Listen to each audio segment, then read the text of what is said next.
On issues around the country, we've been talking about the APC new national chairman, where the president spoke.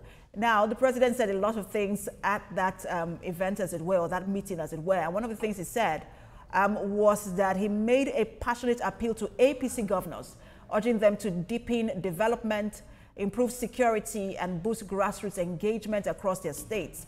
The president did not mince words about the economic hardship still felt at the community level, saying, quote, "You must wet the grass," end quote. And that's a clear call for direct impact at the grassroots where governance truly meets the people.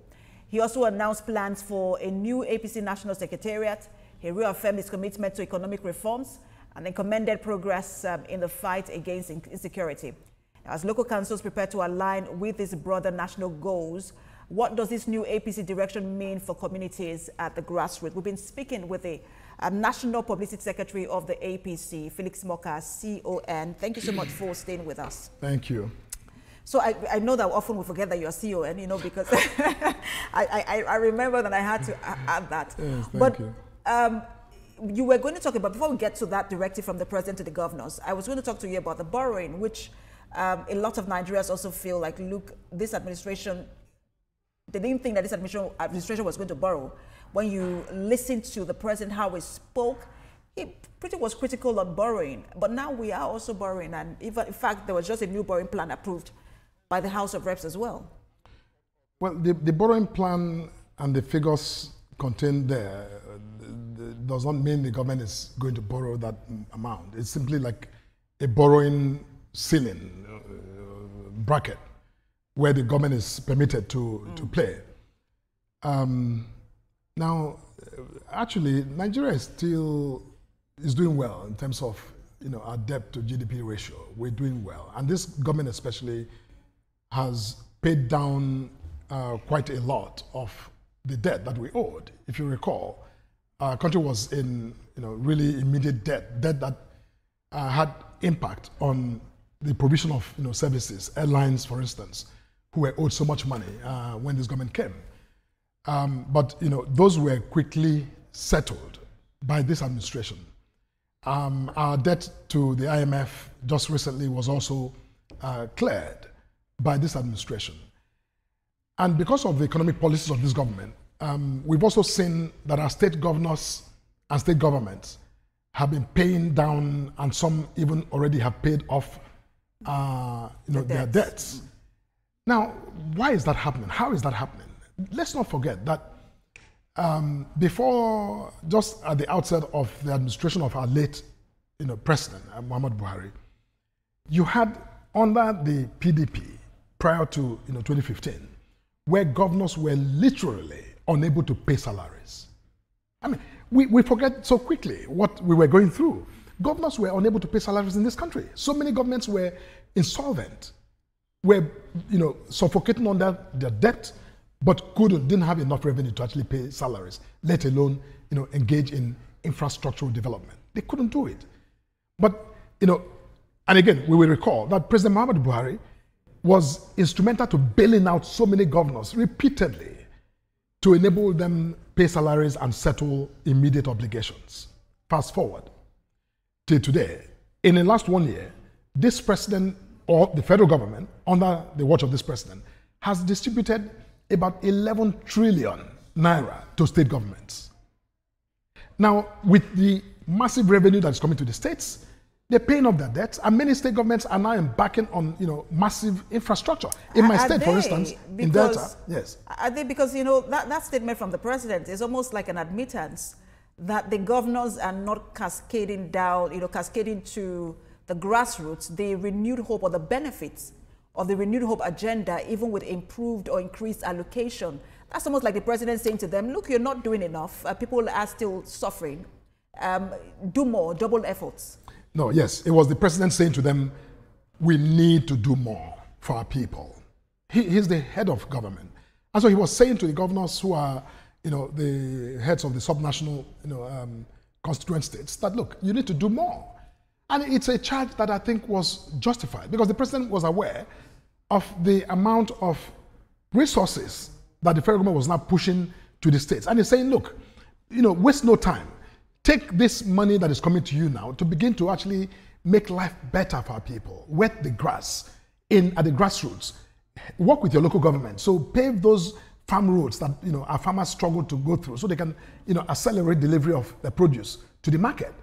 So it was a clarion call, and I think the governors who were present at that event heard him loud and clear. And I hope is that some of them are doing very well, by the way, but those who are lagging, some of them are doing well, but those who are lagging, I think the president, it was a wake-up call. I don't think it was because just... this is not the first time, Mr. Moka, that the president is saying that. You recall, I think it was it the December visit or the New Year visit? He said the same thing. He said to the governors, the buck stops at your table. And then I remember again when he went to Benue State and he was giving the speech, after the attack, he did say to, I think it was Governor Hope Uzodinma, who was also there as well, and he said to him, I don't know what people discussed, at your Progressive Governors Forum. Almost as though he was saying, I am not seeing enough at the state level. And that's why there are so many eyes at the center. Is there no mechanism within the APC, for example, to hold your governors accountable and call them to order? Like, you're not doing enough, especially for APC governors, because that's now the governing party. Yes. Again, look, the fact of the matter is that there are some governors who are really pushing the boundaries. They're trying hard. But those who are not, and it's not just governors of APC, it's governors of the PDP and other parties that are in place that this call must resonate with, that the president is asking for everyone who is in that saddle to actually wake up and do more. And the president will continue to make the call. That he made it 2 years ago or last year is not enough. He's the president. And until Nigerians begin to really again scream that everything is, better, he is not going to be silent.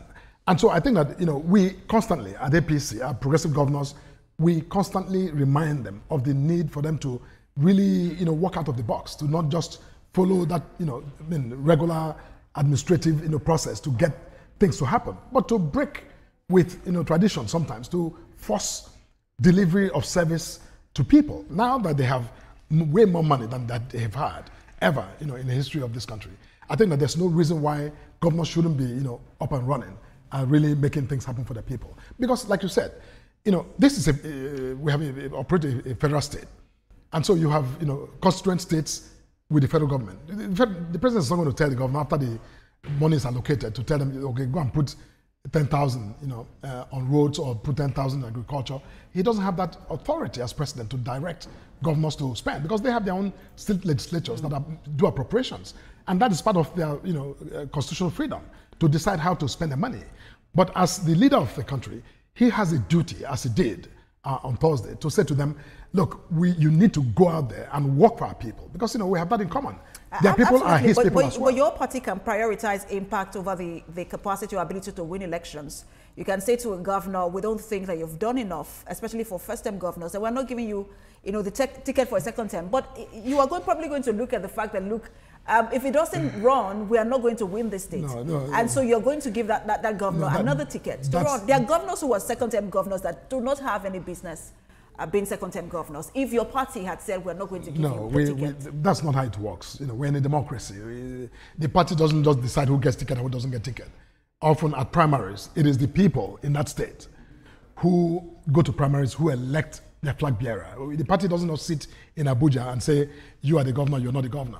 It doesn't work like that. But the point you're making is that influence from Abuja, Mr. Moka. No, see, there is definitely influence. No, whatever influence there is in Abuja never supersedes, never overrides the authority of the electorate in the state where the governor is, to be elected.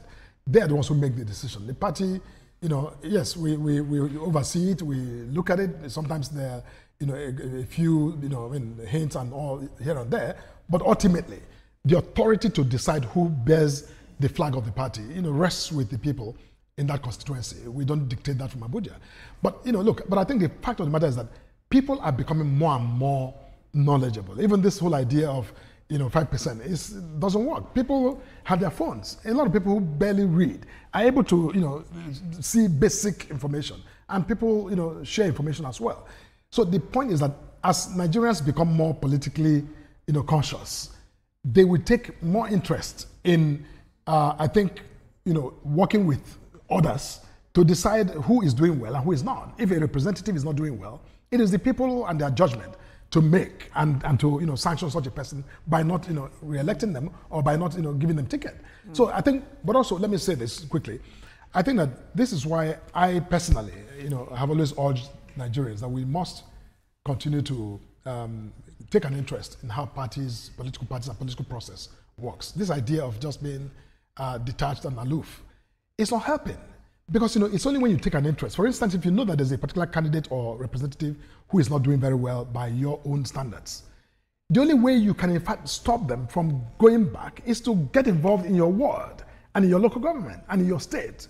Get involved so that your opinion, you may persuade somebody else to join you to execute that position. But when you sit back in the city and you say, they do what they do, yes, they will keep going back. Because those who are there may not have the savvy to to sanction Mr. Moka, these I powerful have a minute people. left, and I just wanted to ask you quickly before we go, how difficult is messaging going to be for you ahead of 2027?